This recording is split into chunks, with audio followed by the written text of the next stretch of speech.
Hello and welcome to Dialogue. I'm Yang Rui, coming to you from Chongqing in southwestern China.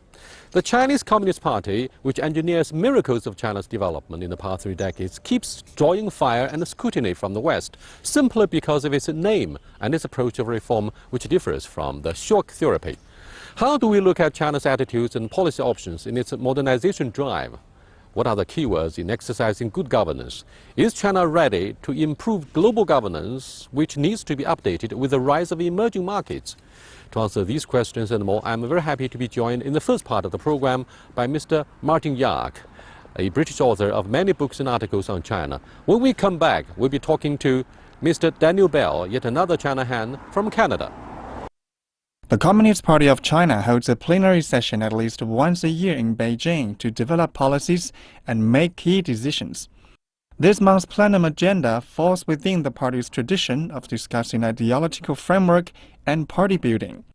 But experts say it comes at a particular time of importance.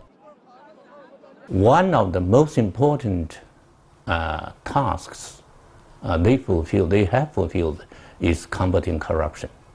And marked achievements have been made.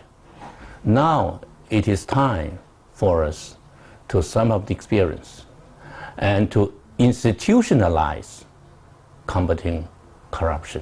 Every Central Committee of the Communist Party of China usually holds 7 plenary sessions during its 5-year term. From 1981 to 2011, the party's 7 Central Committees have held 6 plenary sessions. Each one of the 6 plenary sessions reflected its own time. For example, in 1981, the 6th plenum of the 11th Central Committee affirmed Chairman Mao's proper standing in history in light of the still fresh Cultural Revolution. And that of the 13th Central Committee in 1990, this session decided to strengthen the ties between the party and the people when the country was deepening its opening up and reform policies. Since the Chinese Communist Party is the ruling party of the whole country, so to understand the governance of China, it is necessary to understand the plenary sessions. All the important policies and development of orientation are decided at the plenary sessions. We can say that. Experts say the reason for touching upon party building at almost all of the 6 plenary sessions is mainly because the Communist Party of China is key to the country's development. Since 2012, China has witnessed a sweeping anti-corruption campaign. This is an example of continued efforts by the party to guarantee the Chinese people an advanced and honest ruling party. Welcome to Dialogue, Martin. Until the 18th National Congress of the Chinese Communist Party Central Committee, what we have done over the past 3 decades or so is to decentralize the authorities. However, this generation of the leadership seems to have concentrated more power into their hands to advance with more reforms, very ambitious reforms. Do you think this is more helpful in addressing new social phenomena and problems? Well, I think we'll have to wait and see for the answer to that question. Clearly, with Xi Jinping, there's been a very important shift in the approach and the sense of objective and ambition across a range of areas. But perhaps more markedly than anything else has been the idea that China's not just going to be a great economic power, which it's becoming, but is also going to become a great political, diplomatic, cultural and military power as well. It's going to become a great power. And I think that Xi Jinping's approach is partly a reaction to a widespread feeling I picked up in China, which was a certain drift under the previous leadership of Hu Jintao. And it's also true that part of this big shift is a major shift in economic reforms. In other words, a new paradigm for the economy. It can no longer be basically about more of the same. It's got to be different. The economy's got to be move up the value chain. It's got to become much more productive. It's got to rely much more on consumption industries, less on exports, and so on. So, and that has also involved and is involving big big cutbacks in some industries, large-scale unemployment.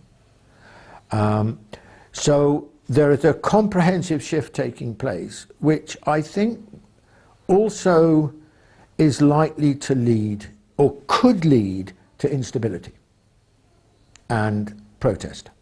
Are you Now, talking about actually the pendulum, which is swinging from the more liberal side to a more conservative side in the hope of achieving more social stability to pave the way for exercising very effective leadership of the party?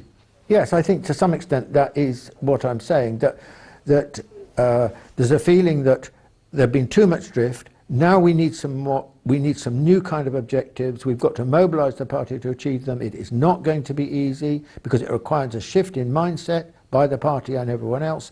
And also it's going to involve difficulties for some sections of the people. The kind of economy that China's looking towards, the kind of society it's now increasingly becoming, there is a demand for expression and for view and for voice. And so how do you negotiate between those two different sorts of demand? That's exactly the case when we have a bigger middle class or bigger army of the middle income families in this country who demand more about rule of law, more transparency about the decision-making process. On the other hand, across the aisle, the United States says, wait a minute, we're going to reassess the impact of China's transformation and development, because they thought that China would inevitably follow universal values that were prescribed by the West, and therefore China would become one of yet another democracies. So what do you think of the American reaction? And also demands from the middle class and the middle income families? On the middle class families first, I mean, I think that is clearly going to be one of the pressures. I mean, China is a much more open society than it used to be. The choices that are available to people, particularly the urbanized part of the society, which is now, you know, half the society, offers a different lifestyle where choice is part of, you know, the everyday decisions you take.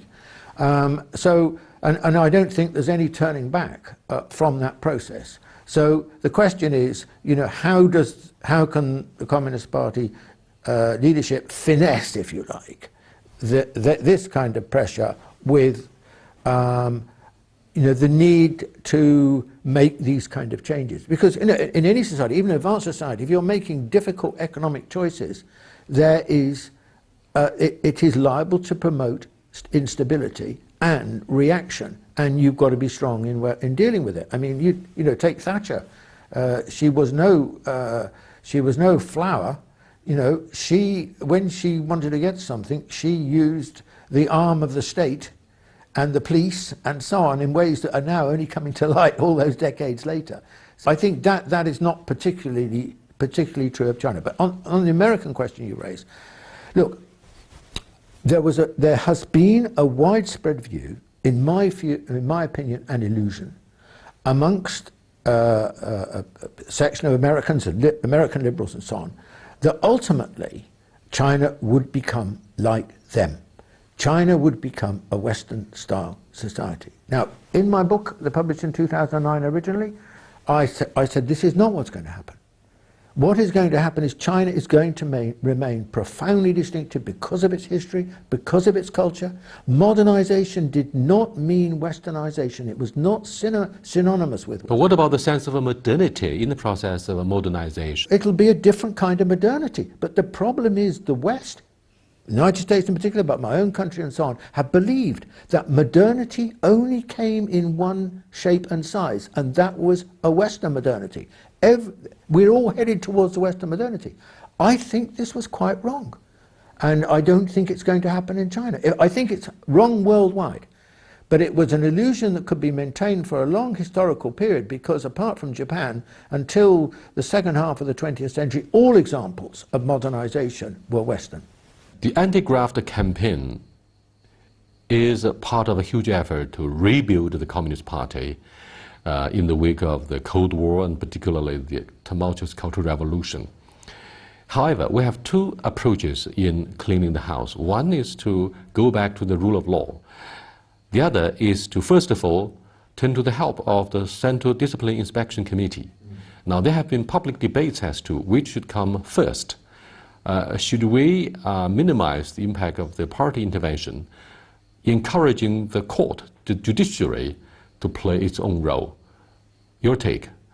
Well, clearly the decision was made to concentrate on essentially a party campaign and to do it and to approach the matter in that way. I mean, that's done. That's been the commitment. But in the longer run, if it really wants to take serious effect, I think it'll have to be done by law. Because while it's essentially a party campaign, it's a campaign. And you can change attitudes, but how do you consolidate those changes? How do you create a different mindset amongst these officials? And I think ultimately it'll need to be done by law. You mean the changes need to be institutionalized by the end of the day? Yeah. I mean, I don't know when that will be done, but I think at some point it has to be done, because this was a very important campaign. It was a very ambitious campaign. And I think also one point about this, and that is what has been underestimated in a global sense, is the significance of the campaign. I mean, many countries in the world suffer from corruption, including Western societies. It's a serious problem. And the Chinese are the only country I can think of that has launched a massive campaign like this against corruption. Normally it's a bit here, a bit there and so on, but not a fully fledged campaign. So I think it is, not just from a Chinese point of view, but from a global point of view, it's a very interesting example. Unlike the competitive democracy of free elections through the ballot box in much of the Western world and indeed the young and the emerging democracies, what we do is to have a political consultation, like the role of the CPC, the top advisory body. And that gives rise to global debates as to which one should be more convincing in shaping good governance. The use of the ballot box, one man, one vote, or extensive political consultation without having the confrontational dichotomy between different political forces in the parliament? Well, I think this is a very interesting debate. And it's not a debate that is in any sense concluded. But if you go back 10 years ago, I think China, the Chinese leadership, Chinese government, was really on the defensive in this argument, because the West was very confident in its belief in the value of the Western-style democracy, and it felt it was a universal, and therefore the Chinese should do it, and so on. I think in response, the Chinese were rather on the defensive for quite a while in relationship to this. Now, fast forward to today, and we're in a different situation. We're in a different situation, and the whole environment of this debate, in my view, has changed. And the reason it's changed is because instead of things going wrong, or as we say in English, belly up, in China, things have gone wrong and belly up in the West.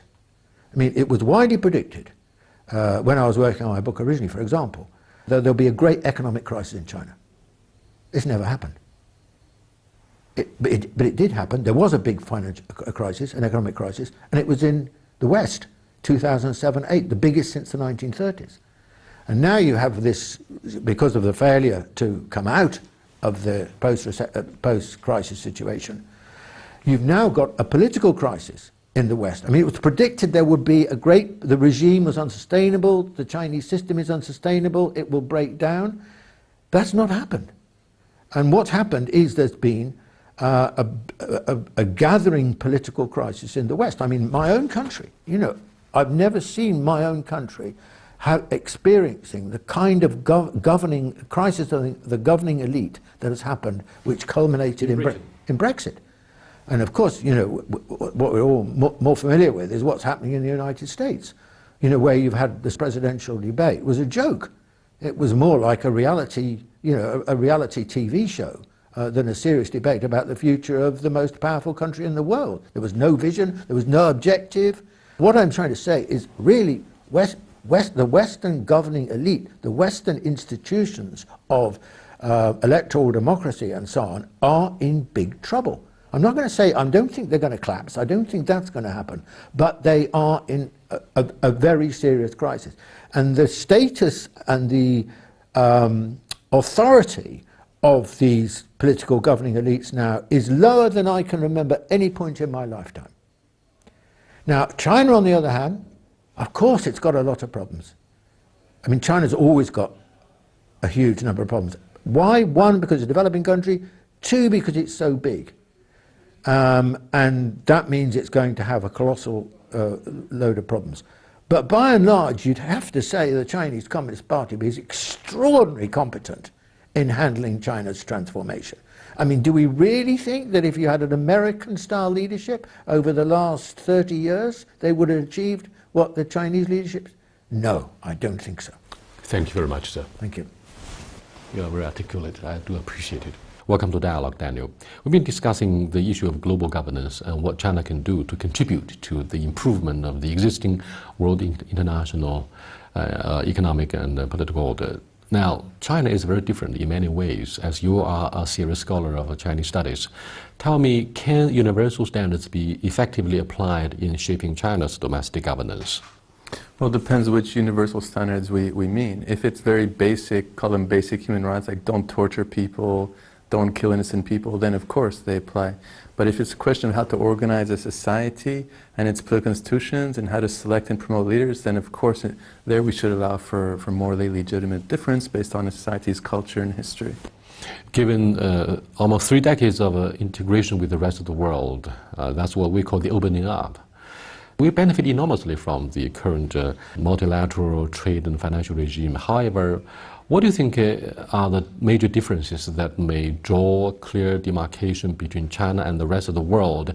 The demarcation may draw criticism from the West. Well, I do think at the end of the day it's China's form of governance, that because of its political system, its leaders are selected and chosen based on this very long, we can call it meritocratic process, and then once they're at the top, then they could take a long-term horizon and there's lots of stability at the top. We can expect that if China signs a deal on the environment, for example, in the year 2030, they're still going to be there to enforce it, whereas we're less sure in countries where there's electoral democracy because of the frequent changes of government. It's harder for them to plan for the long term. So for example, on things like the planning infrastructure across China and West Asia with the One Belt, One Road initiative, to be frank, it's hard for a democratic government to do that because it involves in the first few years taking a bit of a loss for China with the hope that in the long term, 10 or 20 years from now, it'll benefit the country economically and also help build better ties with other countries and also benefit other countries. And for countries that rely on one person, one vote to choose their leaders with frequent changes at the top, it's harder for them to do that sort of thing. So on issues like planning for the environment, building infrastructure that it connects with other countries, not to mention issues like that'll take place like 30 or 40 years from now, like the challenge of artificial intelligence. At some point, they're going to displace human jobs and maybe be more intelligent than humans. We need to plan for that. Who's going to plan for that? At the moment, they're doing it in the private companies in Silicon Valley are doing it. No governments are doing it now. But I think China, that's going to be a big issue in global governance, might be able to take the lead in that respect. You are a scholar of Chinese studies. What are the specific values that the Chinese hold so dear in shaping our own navigation of the course? Well, one, China, of course, is officially communist, and communist it is a kind of universal ideology, but that also latches on to earlier ideas of, in Confucian ideas that Tianxia, that we're there to govern ourselves, but also to govern the whole world. And maybe we have more priority for our own people. That's a kind of idea of graded love, which you have in Confucianism, but we also need to spread that love and concern for the rest of the world. So we're responsible both for our own people and for the whole world. That idea is deeply embedded in Chinese culture, and certainly it was part of Chinese history, and I think it is being revived now to a certain extent in debates, and will also allow, it's a more natural way of thinking about responsibilities we owe for the rest of the world. We talk a lot about the importance of harmony, particularly after centuries of civil strife, uprisings of the farmers, and the chaotic decade between 1966 and 76. That's what we call the Cultural Revolution.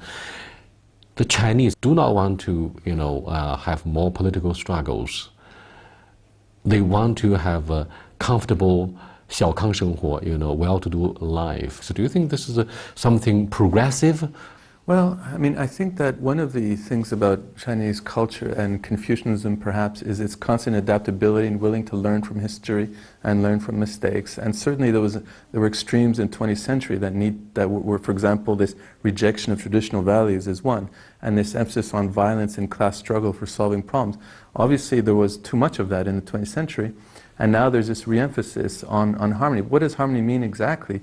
I mean, it means two things. It means respect for peaceful order, but also it means respect for diversity. Like every Chinese intellectual knows the saying, 君子和而不同, that exemplary persons should care more about harmony than uniformity. But by harmony, I mean we have both internal and external harmony. External harmony means very good relationship, comfortable ones with other individuals. But internally, I'm afraid, intellectuals, for example, want to maintain a balance between the liberals and the conservatives, between the dynamic evolution and what remains, what is left of the past. So what do you think of this subtle aspect of the Chinese psyche, I mean mindset? Well, yeah, personally, I think of harmony more as a question of social relations, our relations with our family, our relations with our citizens, our relations with other countries and with nature. And we need to organize those social relations in a way that respects our peaceful order and also allows for diversity. Daniel, psychologically, what I call the internal equilibrium between liberals and conservatives, if you look at the dramatic social and economic transformation that is going on in China, it also means to exercise self-restraint. Right, okay, yeah, that's good. Yeah. Is internal benevolence to guarantee your pursuit of external harmony and peaceful order. Right, okay, good. So 内圣外王. Right, yeah. So, and I agree that there is, and perhaps this is a more mainstream Chinese, and maybe not just Chinese, but East Asian value that before we express our preferences and our needs, that we need to exercise a certain amount of self-constraint in order to try to understand what others are thinking and doing. And that's a way of nourishing more harmonious relations with others. And so the 内圣外王, I mean, that we should have this kind of internal, let's call it internal harmony along with some sort of 外王, some sort of concern with serving the others. And I mean, that's a very interesting idea that needs to be developed. What's your interpretation of 远交近攻? You develop diplomacy with remote countries whilst have to tend to coercive use to handle problems on the periphery of China. That's my understanding of 远交近攻. It's a very popular Chinese saying of the history. Well, look, I mean, I think it depends on the context. I mean, I don't think these principles are very useful for thinking about international relations. I mean, if the surrounding countries or the faraway countries, I mean, I think what matters more, to be frank, is whether there's common values. As far as, I mean, I think as far as how to deal with other countries, and, there are rich resources, including Sunzi Binfa, but I do think that it's dangerous to apply them in a way that is not sensitive to culture and history. You really need to look at the culture and history of each place and then think of how we should, and that's one thing that we should learn that the U.S., to be frank, often didn't do well in its foreign policies. Just carried out some principles and in a way dealing with other countries regardless of understanding the context of those countries well. As we get integrated with the rest of the world in the process of globalization, and many other developing countries aspire to learn from what they call Chinese model of development, the issue of transparency is prioritized by Western media. They are very demanding about how decisions are made and what will be the personnel changes in the next, perhaps, National Congress of the CPC, so on and so forth. You can raise a number of issues to illustrate their concern about transparency. So, on the other hand, Chinese would say 家丑不外扬. Family scandals should not be exposed to other outside observers, and 有话好好说. Let's sit down for a consultation instead of turning to a policy hearing, bipartisan wrangling, the Congress, the ruling party as opposed to the opposition, just to have the black and white terms in building and painting the picture. What do you think of the contrast here? Yeah, no, and here I agree, and certainly if we speak to some of the representatives here, from different countries, they care more about producing good results. How to build up an infrastructure in a city, how to make a city wealthier, how to make it more environmentally. How we get there, how the leaders are chosen, that's not so important. In fact, what they seem to worry about more is that if there's a frequent turnover of leaders, it's very hard to plan for the long term. That seems to be more of a concern, whereas maybe, as you say, in the West there's more of a concern for transparency. It's like more exciting to watch elections and have them debate in public, and it's more, perhaps it's more exciting, like almost like watching sports. But it's and not talk about the locker room conversation openly through the media to demonize one of the candidates. That wasn't done openly, but that was publicized anyway. On the other hand, a bit of transparency can be helpful for promoting China's model abroad, because when you meet the leaders, arguably they're very impressive, and how you get there, often it's a bit mysterious. But if there were actually more transparency in how the leaders are selected and promoted, I think it would help to alleviate some of these concerns. That's my view. Yeah. Do you think, as we get modernized, we will inevitably move to the universal standards of Americanization and Westernization? Because even when Deng Xiaoping was alive, he said modernization doesn't mean automatically we're going to Americanize the Chinese society. In fact, some of the conservatives here call for de-Americanization, if not de-Sovietization. We should get rid of a legacy of both extremes. We navigate our own course of independence. Right. Sure. So, I think any country which has a very rich culture and civilization, of course, needs to build on that culture and civilization while learning from the best practices abroad. And so in that sense, China will evolve into a very different model than, for example, the US, because of its different culture and history. And to be frank, in China, among mainstream intellectuals, it seems kind of obvious that, at the end of the day, there's going to be morally legitimate and differences, but this universal view that it's not just basic human rights that are universal, but also ways of governing a society and ways of selecting leaders. That's more of a problem in the West. So I think at the end of the day, we need to allow for the kind of obvious point that different societies, especially if they have a long culture and history, need to evolve based on the foundation of that culture and history. How will China look different? I do think values of meritocracy in the political process is so central. The idea that harmony is going to be valued in some cases more than freedom, I do think that's going to be an issue. It's always a question of how to rank values, right? That's really important. The U.S. is going to rank freedom and as arguably as the mother of all values in most cases. In China, because of its culture and history, it won't be. Maybe harmony is going to be more important. Okay, thank you very much, Daniel. Thanks a lot.